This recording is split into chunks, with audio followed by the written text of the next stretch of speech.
Jazzer. Présent. Moi, c'est Nadiga. Voici le Jazzer Show. Le Jazzer Show. Assoyez-vous confortablement. Détendez-vous. Et abandonnez-vous maintenant. Vous êtes ouvert d'esprit? Ici, c'est la vie sous tous ses angles. Sans aucun tabou. Le Jazzer Show. Un podcast divertissant et inspirant qui vous en fera entendre et voir de toutes les couleurs. Jazzer Show.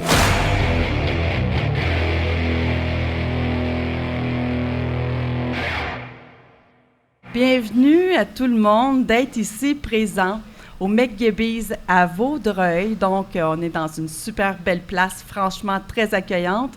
Et puis, on a un super sujet aujourd'hui qui est l'exploitation sexuelle. Un sujet qui est quand même pas mal tabou, mais qu'on entend de plus en plus parler sur les réseaux sociaux. Et puis, je suis en compagnie de mon chum, mon amour Jazzer Foisy. Oui, bonjour chérie. Bonjour, c'est toi ça? Oui, c'est moi. C'est toi ça? Ben oui. Bon, bienvenue à l'émission. Bienvenue, merci de m'avoir invité. C'est bien gentil. Et puis, on a quelqu'un vraiment d'extraordinaire assis à notre table, qui est Mélanie Carpentier. Bonjour Mélanie. Allô, merci pour l'invitation. Il va falloir que tu parles un petit peu plus près de ton micro, ma belle Est-ce qu'on va chouette. m'entendre quand On même? entend. J'ai quand même une petite instinction de voix. Une petite instinction de Mais voix, j'ai pas le COVID. mais ça fait une voix sensuelle. Ah, mais j'ai pas envie de projeter ça. Je te comprends donc. Donc, la belle Mélanie, elle est quand même connue au Québec parce que, bon, tu as eu plusieurs tournages, plusieurs visibilités dans le milieu de la radio, dans le milieu de la télévision, ce qui fait que les gens, bon, la connaissent ici. Mais moi, je veux en savoir un petit peu plus. J'aimerais ça faire un petit parcours, un petit survol sur ton parcours, si tu permets, parce que je pense que c'est important de savoir qu'est-ce que tu as fait pour arriver ici aujourd'hui.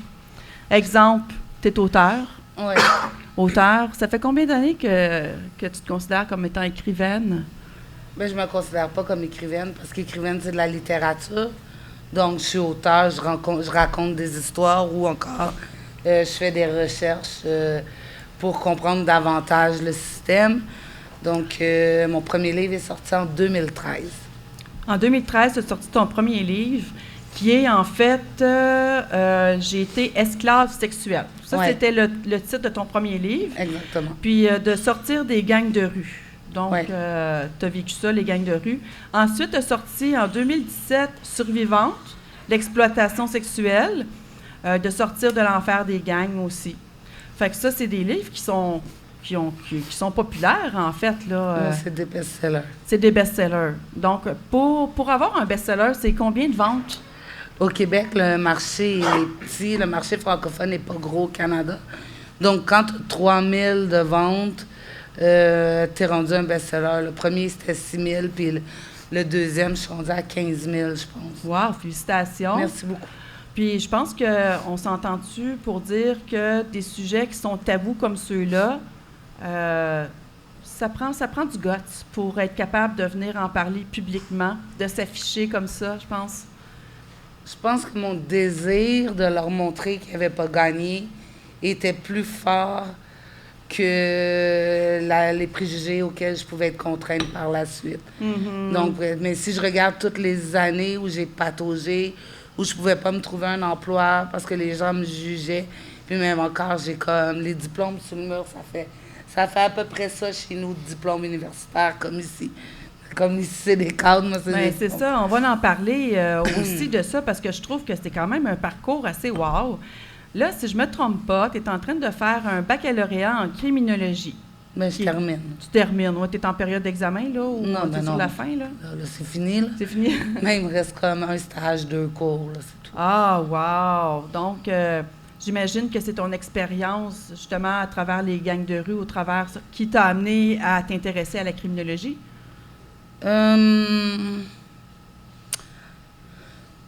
Je dirais que la vie, elle s'est placée comme elle devait se placer, puis elle m'a mis où je devais être, sans que nécessairement j'aie porté attention. Je suis rentrée à l'université sur un coup de tête, j'avais même pas de secondaire 5, je suis rentrée en immigration, relations interethniques, jusqu'à la fin de mon certificat, je savais pas ce que je faisais là. Puis là, quand ils ont dit les problèmes d'intégration causent la délinquance, j'ai fait comme, c'est pour ça que je suis là. Ah, OK. Après, j'ai été intervention auprès des jeunes, fondements et pratiques. Puis ensuite, j'ai fait criminologie. Puis criminologie, c'est venu répondre à des questionnements que j'avais sur les raisons pourquoi les gens commettaient des délits criminels. Après ça, j'ai fait un mineur en victimologie, puis la moitié d'un certificat en gestion. J'étais rendue au majeur en criminologie, puis on m'a transférée au bac par honneur, parce que j'avais les meilleures cotes. Oh, wow! Fait que j'ai même pas fait de demande d'admission. Fait que j'étais au bac en criminologie parce que ça devait être fait. Oui, c'est ça. En fond, tu as suivi le cours de ta vie. Tu as suivi ton instinct. J'ai laissé la vie me guider. Oui, c'est ça, c'est ça. Et puis là, un bac en sciences en 2010, une mineure en victimologie, Centre jeunesse de Montréal aussi. Tu as travaillé pour les ressources d'hébergement. Oui. Donc, puis on a les services de détention également pour l'implantation d'un programme destiné aux victimes d'actes criminels. Oui. C'est quoi ça, au juste? C'est 90% des personnes incarcérées, autant du côté des femmes que du côté des hommes, ont été victimes, ils ont vécu des victimisations dans leur vie. Donc, dans les mécanismes de défense que tu peux avoir après avoir vécu un acte criminel, tu as, par exemple, le fait de devenir un agresseur pour éviter d'être agressé à nouveau. Tu peux avoir des troubles de consommation d'alcool ou de drogue qui peuvent entraîner à commettre des actes criminels pour pouvoir consommer davantage. Donc, c'est vraiment des comportements qui sont répétitifs puis que la cause vient vraiment d'une victimisation antérieure puis du fait qu'ils n'ont jamais obtenu l'aide qu'ils avaient besoin. Donc, pour moi, le but, c'était vraiment d'instaurer un programme qui fasse en sorte que ces gens-là, qui sont détenus aujourd'hui, puissent reconnaître le fait d'avoir été victime d'un criminel, qui puissent reconnaître les mécanismes de défense qu'ils mettent en place puis qu'ils les mettent carrément les pieds dans le trou, c'est le cas de le dire, pour être capable d'être en mesure de passer à autre chose, de s'élever puis de ne pas récidiver. Donc, c'est le premier programme qui a été implanté pour les victimes d'actes criminels en détention pour le Service correctionnel du Québec. Mais on s'entend-tu? Bien, félicitations, parce qu'on s'entend-tu que pour faire changer les choses dans le milieu institutionnel, c'est un gros bateau à faire tourner, là. Oh, donc, c'est ça. Donc, moi, je te lève franchement mon chapeau pour avoir eu le guts, finalement, d'être entré là, puis d'avoir mis tes culottes, puis de dire, bien, regarde, il y a ça comme problématique, puis moi, je propose ça comme solution. Il y a la maison de Mélanie qui a vu le jour. Est-ce que tu peux nous en parler un petit peu? J'avais créé la maison de Mélanie après mon expérience au centre jeunesse comme éducatrice que j'ai vraiment trouvé très peu agréable. J'ai une incompréhension du fonctionnement du système. Je trouve que le fondement, mais de toute façon, ça, j'en parle dans mon 3e livre.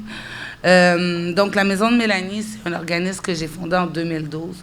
On a eu notre numéro de charité en 2013, mars 2013. C'est un organisme qui venait en aide aux personnes qui avaient été victimes d'exploitation sexuelle. Donc, on est le premier organisme au Québec qui faisait de l'hébergement d'urgence pour les victimes d'exploitation sexuelle. Donc, on faisait de l'accompagnement, de l'hébergement d'urgence, on donnait des dons de linge. Admettons, j'avais une femme en suivi, mais là, je payais sa facture de cellulaire pour qu'elle soit en mesure de recevoir des appels. Donc, on les habillait, ou j'en amenais un autre faire son épicerie et tout et tout. Donc, on était vraiment là pour les soutenir dans tous les aspects.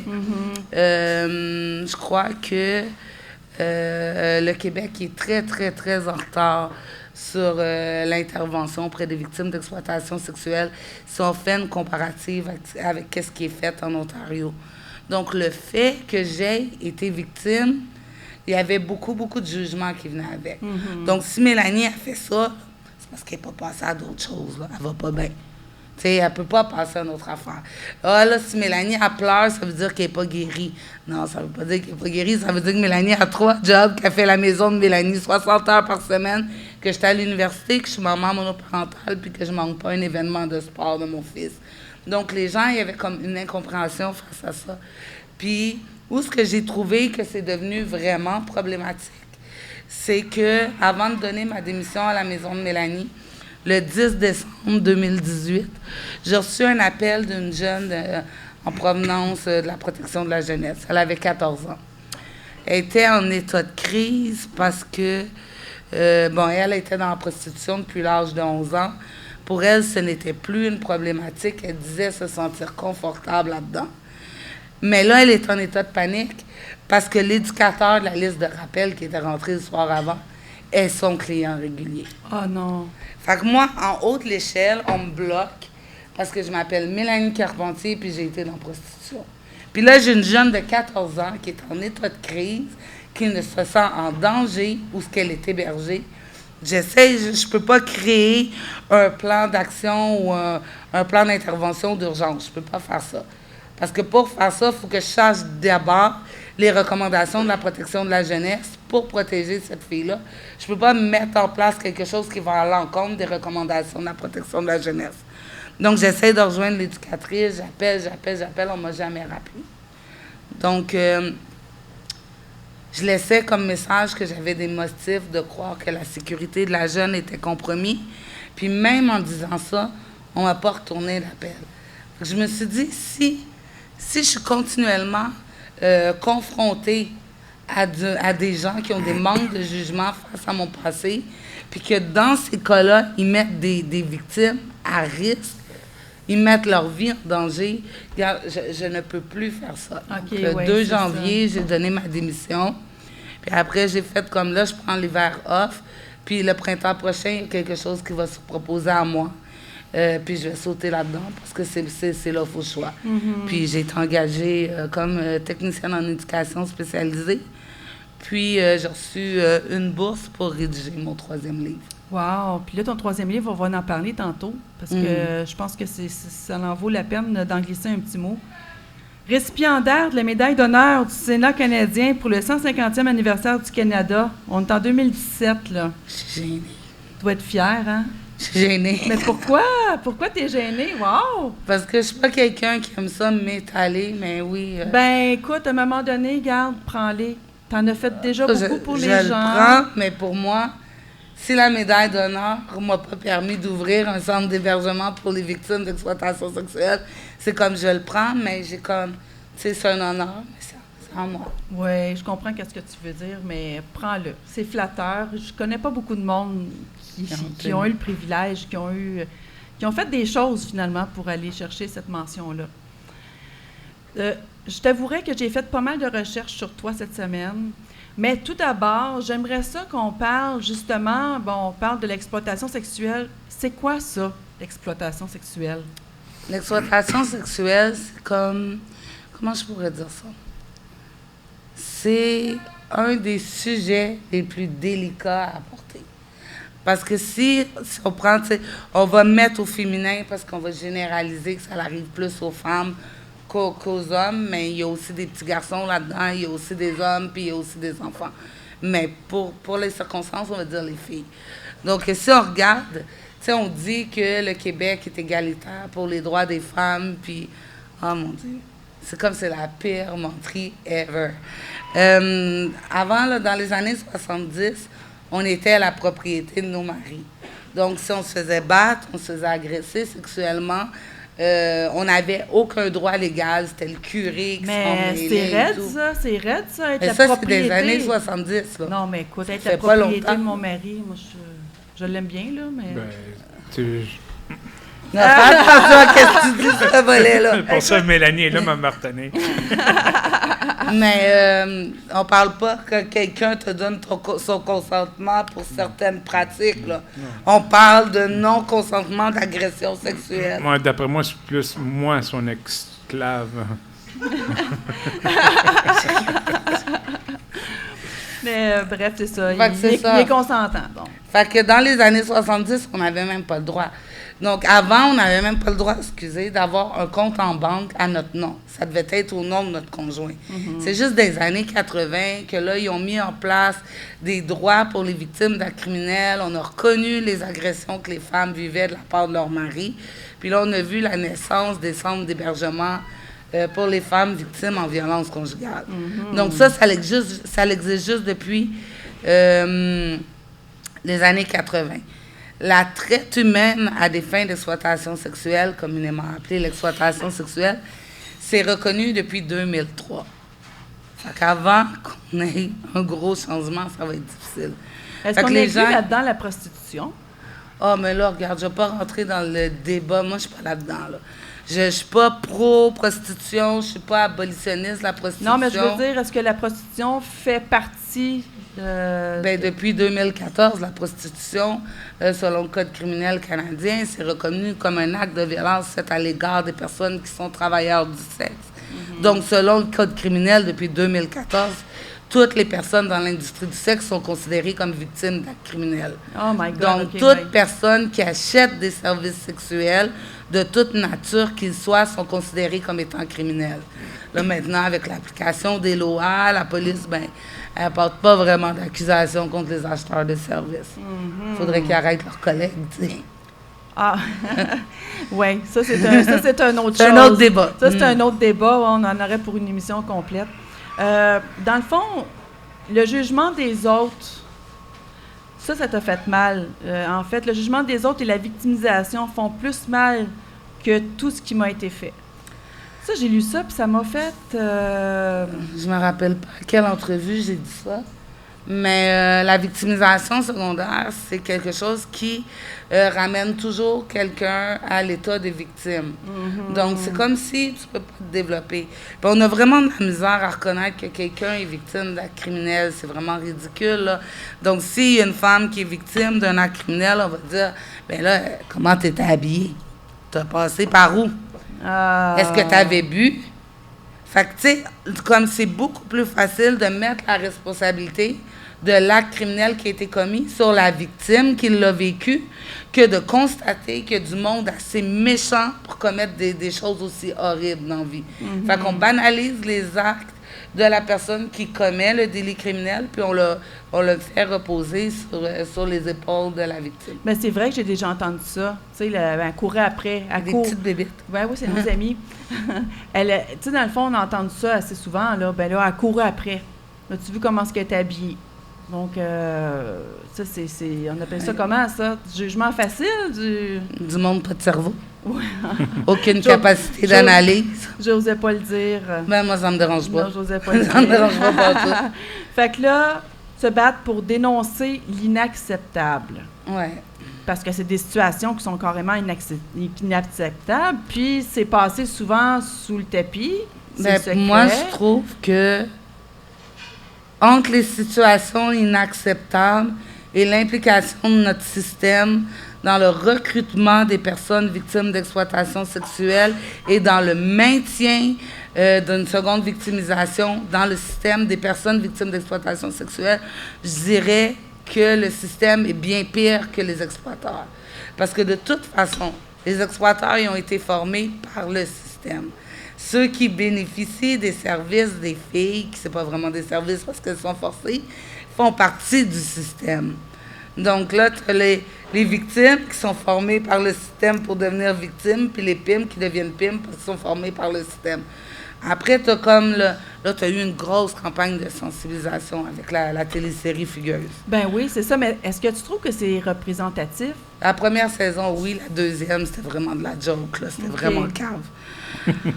En 3 ans, elle avait fait une technique, Nicolet. Elle est à l'université, elle avait été agente sociocom, puis elle était rendue détective. Arrête, là. C'est pas possible. Mais on parle plus de la première saison. Fait que c'est assez représentatif de la jeune fille qui tombe en amour, finalement, avec son pimp, mais qu'elle se rend pas compte que c'est un pimp au départ, puis l'amour prend le dessus. Personne s'en rend compte, puis... Si je peux dire, si à la blague, on écoutait un gouvernement qu'on n'a jamais vu, nous dire de rester à la maison, puis nous donner de l'argent pour qu'on reste à la maison, puis que Dieu seul sait comment on va le payer later, hein. Si on a été capable, en tant que citoyen, de se faire contrôler comme ça, comment on peut espérer que quelqu'un dont une personne représente le centre de l'univers réalise que cette personne-là, qu'est-ce qu'elle fait, ça va lui nuire. Elle ne peut pas le réaliser tout de suite. C'est tout en processus. Ça ne se fait pas du jour au lendemain, à part dans les cas où la victime va subir un viol collectif qui vise à enlever l'inhibition, puis qu'elle soit à l'aise dans l'exploitation sexuelle, puis qu'elle croit qu'elle serve juste à ça. Est-ce que c'est vrai que, ben tu sais, en tout cas, je pense que les gens, ce qu'ils ont en tête, c'est que la jeune fille, au départ, elle est dans un environnement qui n'est pas sain. Elle a pas eu une enfance joyeuse ou, tu sais, c'est ce qui fait que ces gens-là se ramassent dans les mains des pimps, etc. Dieu. C'est une fausse croyance, ça, hein, parce que je peux venir d'une famille très, très fonctionnelle, puis ce côté-là m'attire, finalement. Ça, justement, de cibler un type de personne qui est plus à risque de devenir victime, c'est de détourner l'attention sur ce qui est fait ailleurs. Les recherches qui ont été faites actuellement sur l'exploitation sexuelle, à part celle de Nadine Langto de l'Université Sherbrooke, que j'adore comme recherche parce que je trouve qu'elle est représente vraiment beaucoup. J'ai fait 2 bacs. Elle est vraiment représentative de la réalité des filles. Ou ce que, tu sais, quand on dit en intervention, quand tu interviens auprès d'une victime d'exploitation sexuelle, tu peux pas lui nommer qu'elle est victime d'exploitation sexuelle. C'est à elle de le découvrir. Tu l'amènes à réfléchir. Mais là, il y a comme ce besoin urgent-là de nommer les choses. Puis le non-victime, ça stigmatise les gens. Donc, il y a ce désir-là urgent de donner une raison de vivre à ceux qui font ce travail-là, de dire, écoute, là, t'es une victime. Là. Fait que là, le but, là, c'est vraiment de sortir la personne de la prostitution. Alors que ce qu'on devrait travailler, c'est vraiment ce qui a amené la personne à aller dans la prostitution. Gabrielle, dans le livre, elle a dit, elle, c'est une professionnelle aujourd'hui, elle a fait l'université et tout. Puis, elle a encore des attaques de panique. Cette femme-là se faisait vendre par sa mère pour consommer de la drogue. Donc, elle organisait des viols sur sa fille. Puis après, la personne qui violait sa fille la payait en drogue. Fait qu'aujourd'hui, elle s'en est sortie, elle est maman, puis tout. Mais elle vit encore avec des crises d'anxiété généralisées.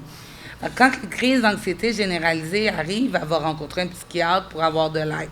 Le psychiatre, il a le besoin urgent de lui nommer qu'elle a été victime.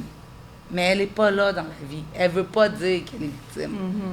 Donc, est-ce que tu peux l'aider à gérer ses crises d'anxiété, puis à lui apprendre, qu'elle puisse commencer à avoir un lien de confiance avec toi, puis après, tu l'amèneras graduellement face à son vécu. Jessica, dans le livre, elle a commencé son témoignage avec « Je ne veux pas me faire appeler victime. Je n'ai pas été victime. Je n'endosserai pas ce nom d'écrasant-là. » Elle était victime de violence conjugale. Mais c'est ça, dans le fond. Puis dans sa violence conjugale, elle a été victime d'exploitation sexuelle. Je l'ai respectée dans son cheminement. Je ne l'ai pas appelée victime d'exploitation sexuelle de tout son passage. Quand le livre a été publié, elle m'a appelée et elle m'a dit « Écoute, Mélanie, elle dit, à tes yeux, est-ce que j'ai déjà été victime? J'étais-tu une victime? » J'ai dit, ben là, je suis pas là pour évaluer si tu as été victime ou pas. C'est toi, comment tu te sens, tu sais. Elle dit, là, arrête, là, Mélanie, là, c'est toi et puis moi, là. Elle dit, à tes yeux, j'ai été victime d'exploitation sexuelle. J'ai dit, oui. Elle dit, OK. Elle dit, c'est comme c'est là que je le réalise. Oui, OK. Parce que c'est lourd, hein? C'est quelque chose, se mettre le chapeau de victime, c'est... Ben, c'est d'accepter qu'à un moment de ta vie, tu as donné ton pouvoir à quelqu'un qui, visiblement, ne te voulait aucun bien. Fait que, tu sais, tu as comme un sentiment de responsabilité qui est renforcé par, justement, ce qui est véhiculé dans les médias et dans les messages de la société. Et puis là, si on parle de ton livre, ton petit bébé, en fait, qui est encore tout chaud, l'inacceptable. Et puis, il est sorti quoi, au mois de mars? Il est sorti d'impression le 20 mars. C'est ça. Puis le Québec est tombé en quarantaine le 21.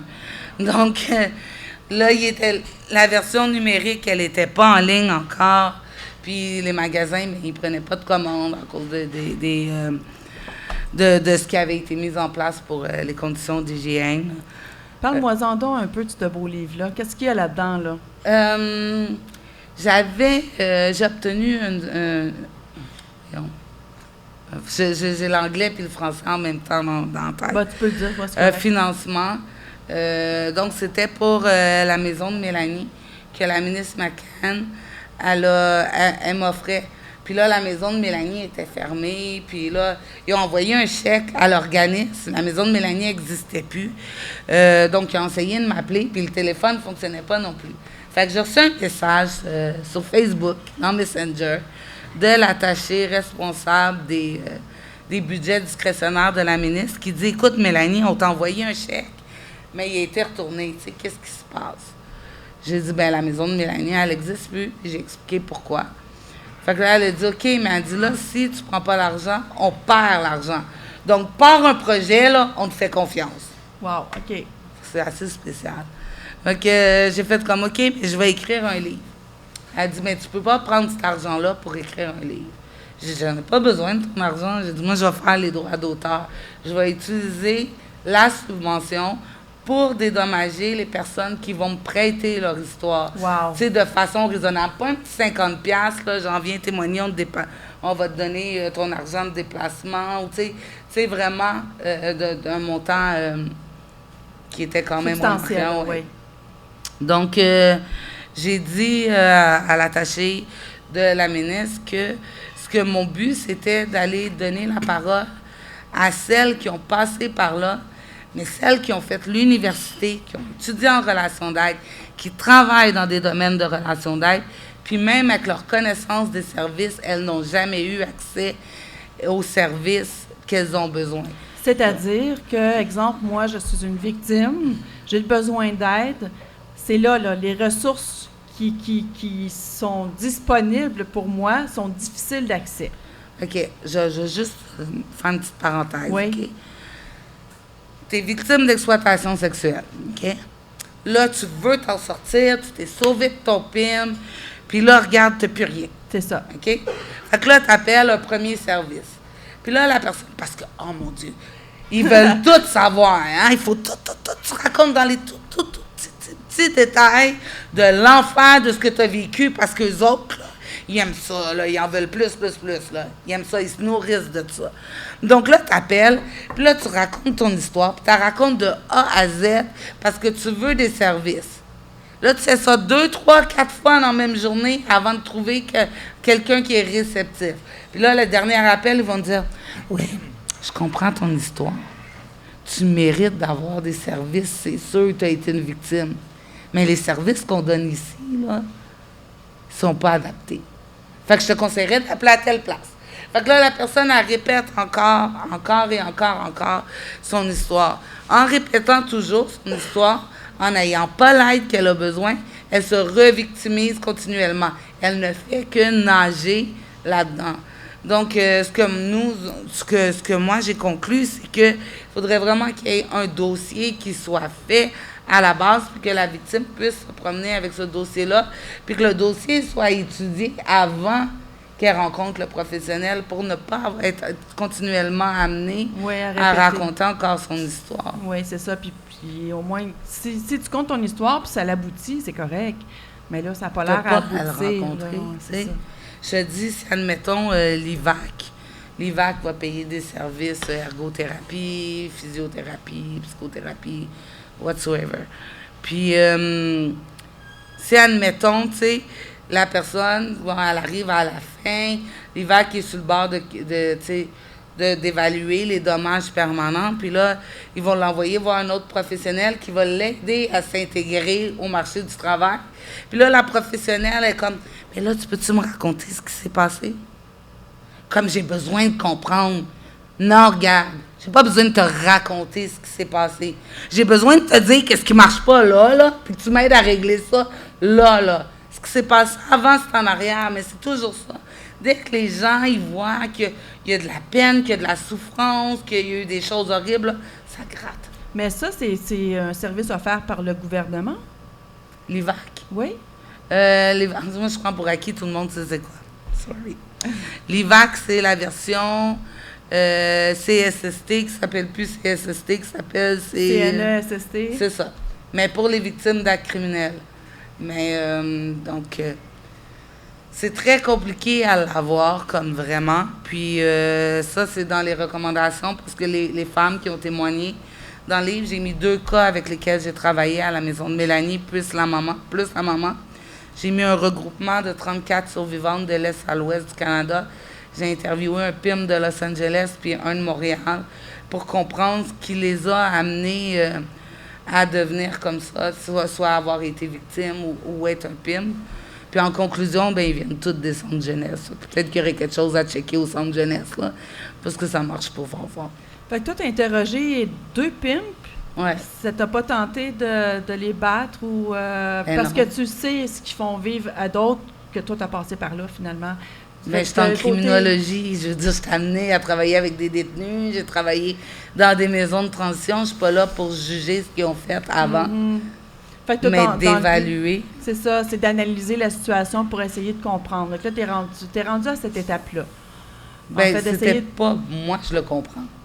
Mais à chaque fois, j'ai essayé d'apporter des changements. On m'a rapporté on m'a ramené à où ce que je venais. Fait que j'ai dit, OK, bon, ben, vous voulez pas entendre? Je vais donner carte blanche à 44 personnes de me dire, eux autres, comment ils voient les choses. Donc, au niveau des écoles, il y a des recommandations pour le ministère de l'Éducation. Le centre jeunesse se fait rentrer dedans. La protection de la jeunesse se fait rentrer dedans. Le ministère de la Justice, les policiers, les professionnels, les organismes communautaires, l'IVAC, bien entendu. Puis il y a des recommandations aussi au niveau du gouvernement. Donc, j'ai pris les points où ce que les filles ont fait comme, regarde, mais ça n'a pas marché de la façon que ça a été fait. Donc, OK, regarde, j'aurais aimé mieux avoir telle chose ou telle chose. Donc, j'ai tout pris, j'ai fait l'analyse de tout ce qu'eux autres m'avaient proposé. Puis après, j'ai fait des recommandations pour ces services-là, justement, pour qu'ils puissent avoir des services plus efficaces. Fait que dans le fond, ça risque d'être un livre qui soit distribué partout, dans les écoles même. Ce ne sera pas une référence, un livre référence qu'on appelle? Bien là, c'est difficile à dire parce que tu regardes, même à l'Université de Montréal, je veux dire, comme je travaille avec des professeurs là-bas, comme j'ai déjà travaillé sur des projets, ils m'ont soutenu et tout. Ou encore, tu sais, j'avais une des professeurs de l'Université de Montréal en criminologie, un docteur en criminologie, puis j'étais comme, OK, ben regarde, peux-tu juste lire cet extrait-là, parce que je pense que j'ai été un petit peu trop fort. Puis là, elle lisait, puis elle était comme, OK, oui, mais attends, tu pourrais le dire de telle façon. Donc, je suis très proche d'eux, puis même eux, ils n'ont même pas encore lu le livre. Mais je pense que ça va frapper, là, parce qu'on touche à plusieurs cordes sensibles dans ce livre-là. Là. Fait que ça risque de faire changer des choses, puis c'est le but. Je pense que c'est le but. Ça risque de faire changer les choses si les gens, le système démontre une certaine ouverture d'esprit. Comme je fais pas ça pour les attaquer, j'ai essayé de changer les choses de l'intérieur. Ouais. J'étais pas heureuse de me trouver une job parce que j'avais été dans la prostitution. Donc, je veux dire, comme s'ils sont capables d'aller plus loin que ça, puis d'aller lire les recommandations qui ont été faites. Oui, j'ai eu des étudiantes au doctorat, des étudiantes au bac, à la maîtrise, qui m'ont écrit, puis ils ont dit, on comprend mieux ce qui doit être fait, puis ce livre-là devrait être un outil pour l'école.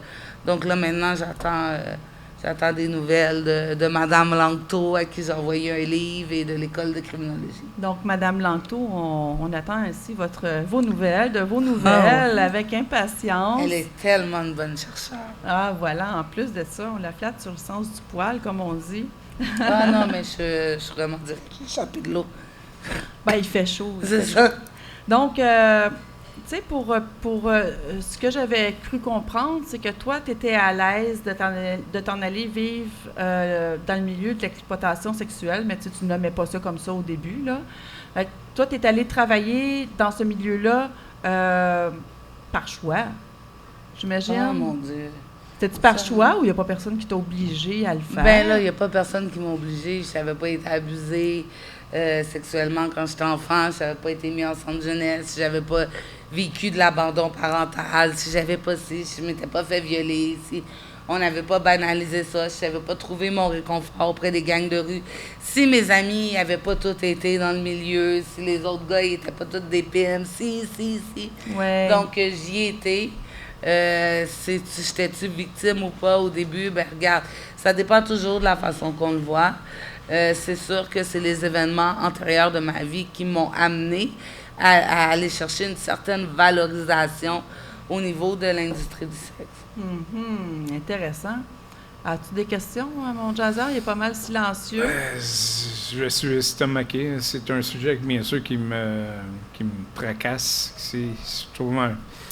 Anyways. Ben, je pense qu'il y en a plus il y en a plus qu'on croit, Ouais, mais quand on se promène, on s'en rend pas compte. C'est comme, on fait notre petit chemin, notre petit bonheur, puis... Non, je suis pas d'accord. Ben moi, je veux dire, quand je me promène, là, quand je vais, là, tu sais, je regarde pas, telle fille a de l'air à faire ça comme travail. Tu sais, on passe à côté, puis c'est comme si... Mais même s'ils voient de la violence faite à l'égard des femmes, est-ce que je pense vraiment que les gens vont dénoncer? Ben moi, les ça gens, m'est ils vont déjà dire arrivé. comme, elle est folle, c'est de sa faute, elle doit pas l'avoir écouté. Tu sais, comme, je veux dire, il y a une conscience, là. Tu sais, je veux dire, t'appelles une escorte, elle a 3 pouces de maquillage, tu le vois qu'elle a un œil au beurre noir. Je veux dire, tu le vois qu'il y a quelque chose qui va pas. Le gars, il va pas dénoncer, il va prendre son pied, là. Je veux dire, comme ça leur dérange pas. Ou encore, ben, de toute façon, la grosse mode, c'est justement d'aller prendre des personnes qui sont en bas de 18 ans, donc ils cherchent des enfants. Si la personne est un enfant, elle est automatiquement victime. Je veux dire, elle est mineure, elle n'est pas supposée d'être là-dedans. Fait est-ce que les personnes avec des goûts tordus comme ça vont dénoncer, tu sais? Oui, OK, je comprends. De toute façon, ils ne peuvent pas dénoncer. Parce que maintenant, ils sont considérés comme ils sont considérés, oui, c'est ça. Ceux qui exploitent, ceux qui consomment et ceux qui regardent sans rien dire. C'est tout ça aussi, là.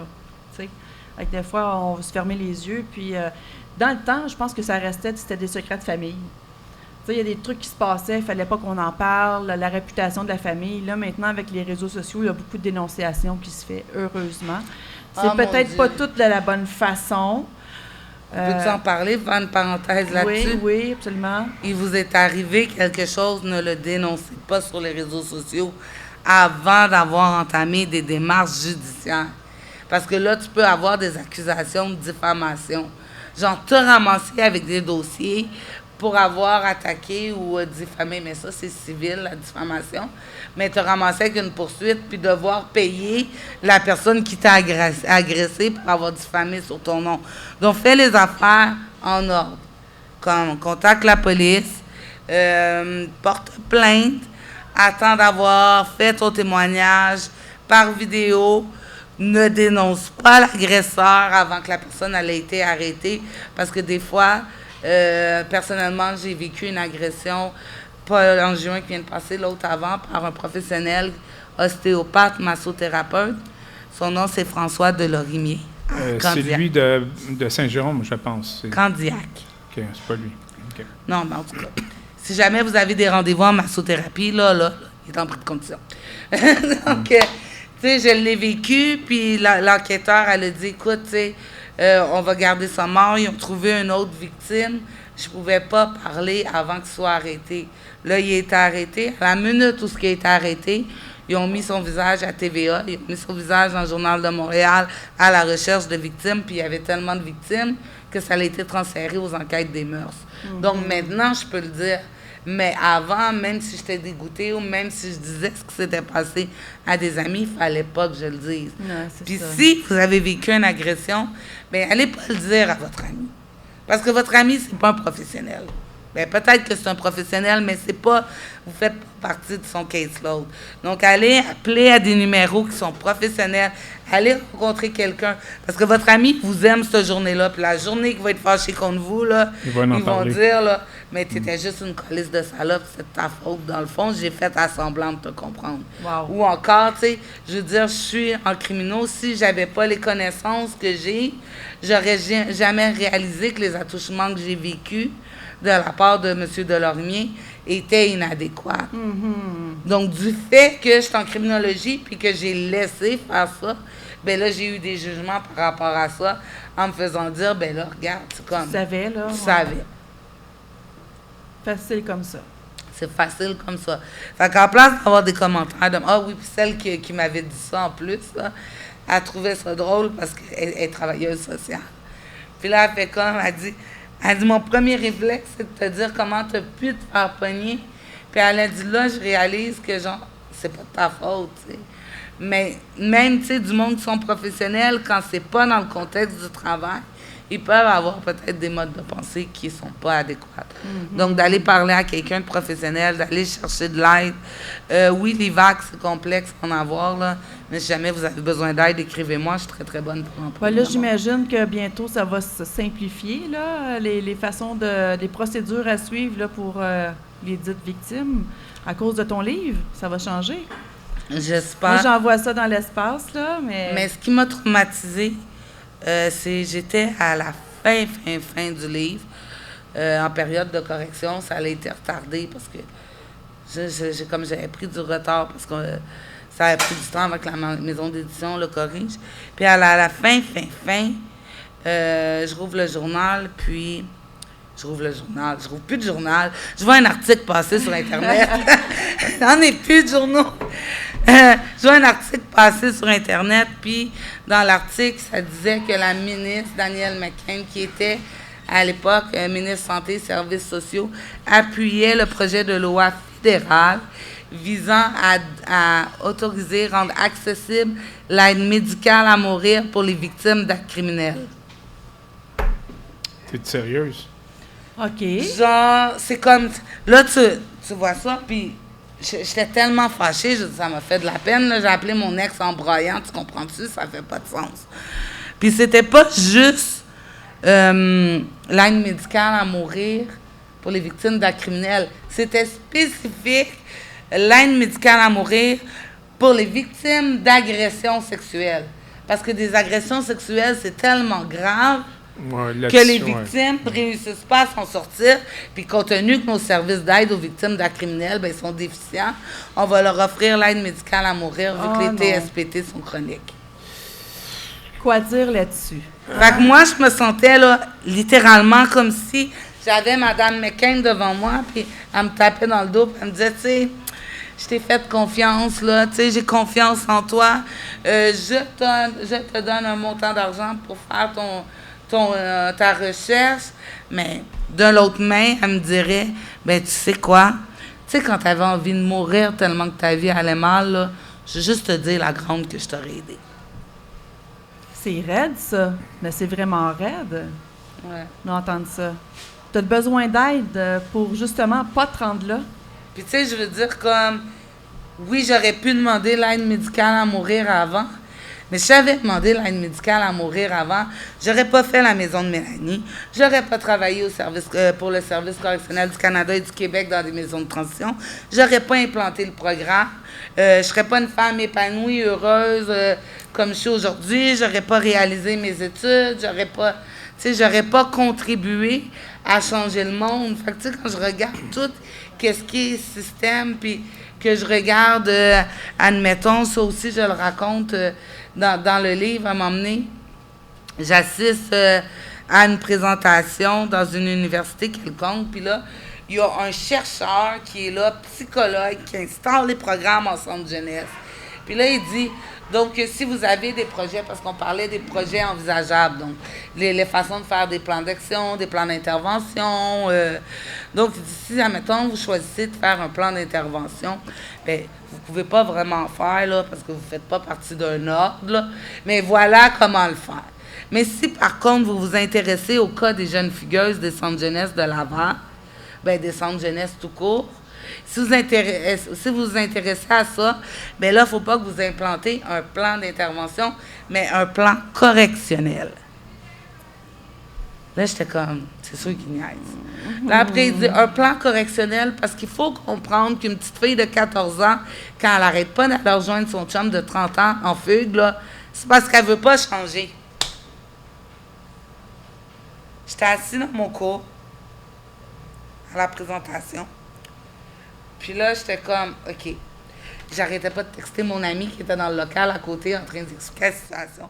Puis elle dit, là, la grande, elle dit, tu vas lever ta main puis tu vas aller valider ce que tu as entendu. Fait que je lève ma main. Je dis, écoutez, monsieur, j'aimerais ça avoir des précisions. Je vais être sûre d'avoir bien compris. Fait qu'il dit, OK, il n'y a pas de problème, on aime ça, les gens qui demandent des précisions. Puis j'étais comme, watch out. Fait que j'ai dit, selon vous, c'est la petite fille de 14 ans qui n'arrête pas de rejoindre son chum de 30 ans en fugue qui est le problème. C'est pas le chum de 30 ans qui a des relations sexuelles avec un enfant. J'ai dit, elle n'est pas victime de manipulation, de violence psychologique, de violence physique, de violence conjugale ou peut-être même d'exploitation sexuelle. Ce que vous me dites, c'est que c'est elle le problème. On a modifié l'âge du consentement sexuel des enfants à 16 ans, au code criminel, pour les protéger, puis vous venez me dire que c'est eux autres le problème. Fait que là, il m'a répondu, ben madame, je comprends votre point de vue. C'est vrai que dans certains cas, c'est pas elle le problème. Mais dans la majorité des cas, c'est eux autres. C'est assez spécial, là, la façon de penser du système, finalement. Là. C'est ridicule. Ça me déçoit un petit peu, mais je pense qu'il y aurait beaucoup d'améliorations à faire. C'est pour ça qu'il y a des femmes comme toi qui prennent la peine de prendre position. Ça n'en prend. Je te lève franchement mon chapeau, parce que c'est pas tout le monde qui aurait le guts de le faire. Premièrement, écrire un livre, ça n'a pas l'air de tout repos. C'est du travail, c'est de la vérification par vérification. Mais je sais pas, mes livres, je les écris quand même assez vite. Tu les écris assez vite, mais on s'entend que c'est de la job quand même, là. Ben, c'est de la job, c'est ça, j'aime c'est ça. Mais le but de ça, tu sais, en fait, est très noble. C'est très noble. Dans le fond, c'est pour aider ton prochain de différentes façons, parce que là, tu as différentes options. Tu as touché à plein de choses. Fait que moi, sincèrement, je t'admire. Puis je pense qu'il devrait y avoir plus de personnes comme toi qui osent prendre le fly. Mon Dieu, tu ne trouves pas 50 Mélanie Carpentier, je te non. jure. Quand je pense comme toi, t'en veux 50. Quand je pense pas comme toi, t'en veux même pas une. OK. Fait que... moi, désolée, mais j'ai vraiment eu une extinction de voix. Moi, je sais pas si Jazzer veut ajouter quelque chose avant qu'on termine.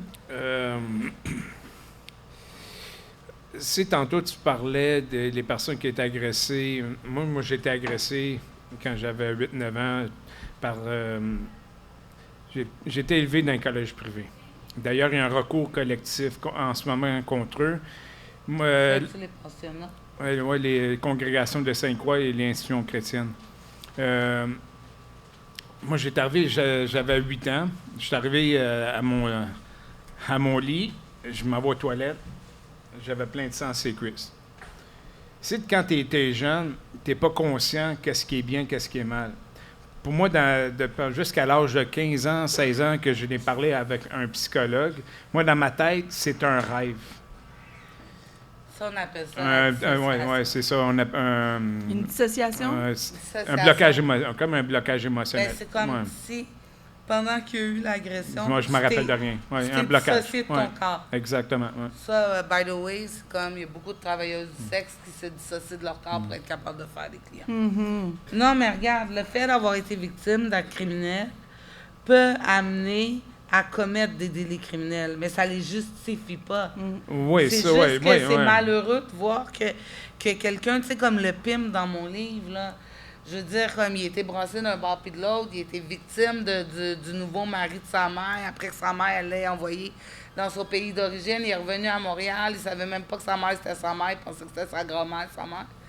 Puis le mari de sa mère l'a agressé à de nombreuses reprises. Je ne sais pas qu'est-ce qu'il a fait au complet, parce qu'il ne peut pas en parler, il n'est pas capable.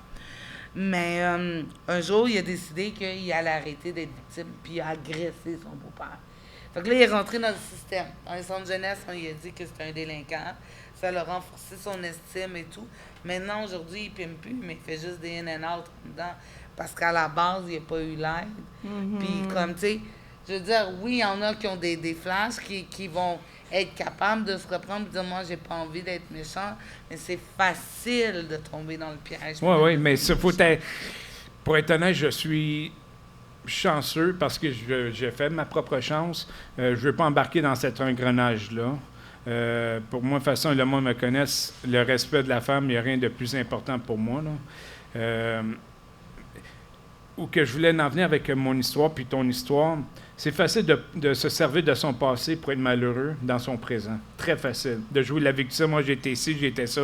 Prenez-vous en main. Regarde, on a la preuve vivante. Mais on a la preuve vivante que c'est possible, malgré notre passé, nos expériences de vie, d'être heureux, de foncer.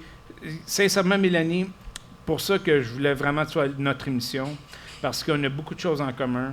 Des personnes comme toi, c'est des personnes comme toi je veux dans mon entourage. Des personnes qui se plaignent, qui jouent la victime, je suis pas capable. Mais oui, des fois, je peux faire des petites jokes niaiseuses, mais c'est. Je suis pas payé là-dedans aussi. OK, good, on va bien s'entendre, Mélanie, puis sincèrement, je veux je veux que tu restes dans mon entourage, Mélanie. Puis je suis très fier de toi en Merci. Et voilà, c'était le amen de la fin de On fera la Jazzan. aide d'honneur quand j'irai chercher mon diplôme en criminologie. Donc, pour ce qui est de la fin, moi, je suis bien contente de t'avoir reçu, Mélanie. Merci beaucoup. Merci, Jazzer, de ta présence. Merci, la gang. On peut s'applaudir. Aussi, un merci spécial à Nick. La raison pour qu'on fait ça ici, je veux encourager mes amis à se sortir du maudit à marde.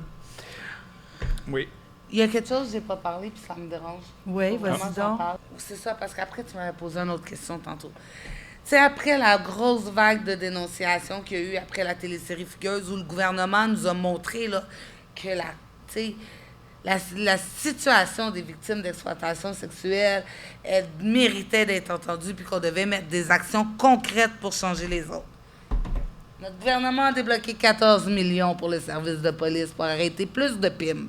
OK. 4 millions pour... 4 millions pour arrêter les victimes. Si on prend en considération... Pour aider les victimes? Oui. Si on prend en considération que chaque pimp a en moyenne 5 filles. Je veux dire, ça marche pas, là. Mm-hmm. Fait que là, t'arrêtes le pimp, puis après, la fille, elle se retrouve sans rien. On n'a pas d'hébergement, on n'a rien, puis les services, qu'est-ce qu'ils nous montrent? Ils nous montrent qu'ils sont pas adéquats. Tu sais, je veux dire, j'ai eu la maison de Mélanie, les filles que j'ai eues, c'est celles qui auraient été supposées être prises dans les centres d'hébergement qui ne voulaient pas les recevoir. Ils disent qu'ils ont toutes des politiques pour pouvoir aider les victimes d'exploitation sexuelle, pour les accueillir. C'est pas vrai. Ils sont zéro étillés. C'est pas vrai. C'est un mensonge. Fait que là, on débloque un fucking 14 millions de dollars pour les forces de l'ordre. On peut savoir quelque chose de plus niaiseux que ça? First of all, les filles ne portent pas plainte. Quand elles portent plainte, la police ne les croit pas. Fait que si le policier, agent, il prend pas la plainte comme il faut, ça se rendra pas au crime majeur, là. Mm-hmm. Fait que, OK, bon. Fait que là, le policier la croit pas. Fait qu'après, moi, le policier, il a pris le rapport. Là, il fait les démarches, il faut qu'il rencontre l'enquêteur. Fait que c'est encore une autre étape. Après, l'enquêteur, il envoie ça au directeur des poursuites criminelles et pénales, qui est la procureure de la Couronne. La procureure de la Couronne doit être convaincue, hors de tout doute, que la personne est capable de témoigner à la cour. Il faut être fort pour témoigner à la cour, là. C'est pas n'importe quoi, là. Donc là, elle a le choix de prendre en charge le dossier ou de dire non, mais je m'excuse, genre, tu n'auras pas de crédibilité devant le juge. Fait que si, admettons, la procureure de la Couronne, elle accepte le dossier, là, ça s'en va à cour. L'avocat de la défense va rentrer dans victime.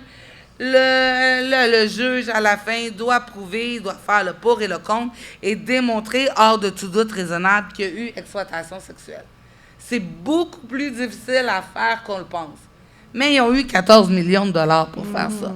Donc, avant de penser à dénoncer l'exploitation sexuelle, avant de penser à pousser les filles à faire, on peut s'assurer, premièrement, qu'elles sont en sécurité, qu'elles ont de l'argent pour manger, qu'elles ont des programmes, des projets, des professionnels.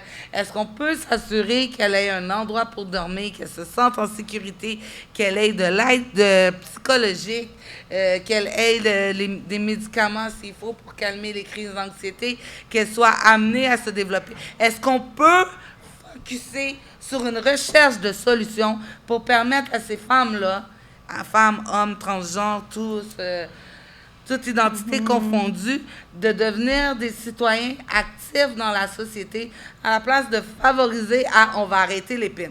Puis là, quand je dis on va arrêter les PIM avec 14 millions de dollars, non, je suis très fâchée pour ça, avec 14 millions de dollars, c'est quel PIM qu'on arrête? On va arrêter celui qui ressemble à Snoop Doggy Dogg. On va arrêter les Maghrébins. On va arrêter les Arabes. Mais le propriétaire du club d'échangistes, je me suis trompée de nom, du salon de massothérapie, qui n'est pas de la massothérapie, mais le salon de masseuses, et le club de danseuses, puis dites-moi pas que ces gens-là savent pas que les filles sont victimes. C'est pas vrai. Même dans le livre de Tamia Nagy, qui est une survivante d'exploitation, de trafic humain à l'international, elle le dit, elle est arrivée d'Hongrie dans un club de danseuses à Toronto. Le propriétaire du club de danseuses, il a fourni les talons hauts, le linge, il la violait à chaque jour, puis il savait que c'était un certain membre de groupe organisé, du crime organisé, qui contrôlait ces filles-là. Ils les attendent.